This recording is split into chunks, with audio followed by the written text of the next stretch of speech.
National asset কিনা প্রশ্নটা আসলে অবান্তর। অবশ্যই ন্যাশনাল অ্যাসেট, আপনারা বাংলাদেশের অবিচ্ছেদ্য অংশ। আমি প্রথমে একটা কথা বলি, আমি শুধু জুলাই গণঅভ্যুত্থান পেল না, আমি খুবই সচেতন আছি, আমরা সবাই সচেতন আছি। বাংলাদেশের মহান মুক্তিযুদ্ধের পর থেকে যত গণতান্ত্রিক সংগ্রাম হয়েছে এবং ইন পার্টিকুলার যখন জুলাই গণঅভ্যুত্থান হয়েছে, আপনাদের অত্যন্ত গৌরবজনক ভূমিকা ছিল। এটা ছাড়াও অন্যান্য সময় বাংলাদেশের অর্থনৈতিক বিনির্মাণের ভূমিকা ছিল।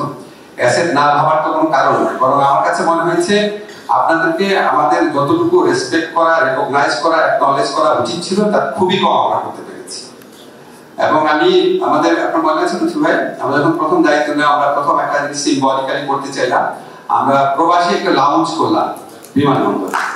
তারপরে আমরা আরেকটা লাউঞ্জ করেছি হচ্ছে যারা আপনার রাতে যারা এসে মানে দূরের থেকে আসেন, রাত কাটাতে পারেন, এরকম একটা লাউঞ্জ করেছি। ওইখানে আমরা যারা হেল্পিং হ্যান্ড রেখেছি কিছু, ওখানে যারা আপনার বিশেষ করে মিডল ইস্টে, আমি আপনাদেরকে ফ্র্যাঙ্কলি একটু বলি, আমাদের মূল পারপাসে ছিল যারা মিডল ইস্টে মালয়েশিয়াতে যায় ওনাদের অনেক বেশি অসুবিধা, তো ওনাদের অসুবিধাগুলো দূর করার জন্য এয়ারপোর্টে সবসময় সাহায্যকারী যারা আছে আমাদের প্রবাসী কল্যাণ মন্ত্রণালয় থেকে সবসময় আমরা সাহায্য করেছি।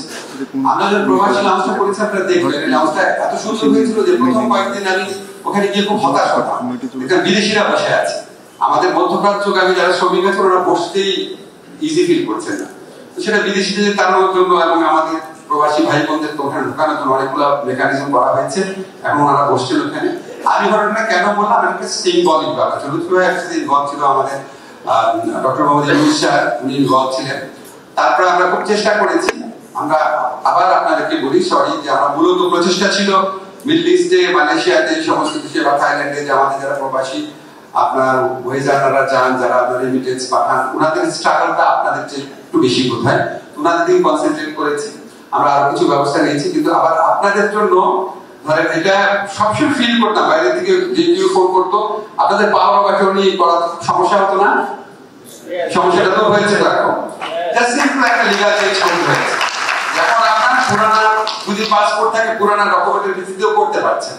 তারপর আমরা যে আপনার ওয়েজার বন্ডের একটা কেনার যে সীমা রেখা ছিল সেটা আপনার তুলে ফেলেছি।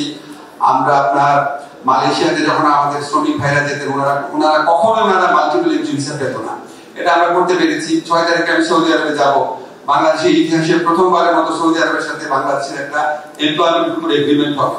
আমি কথাটা বললাম, কিন্তু মানে আমার একটা বললাম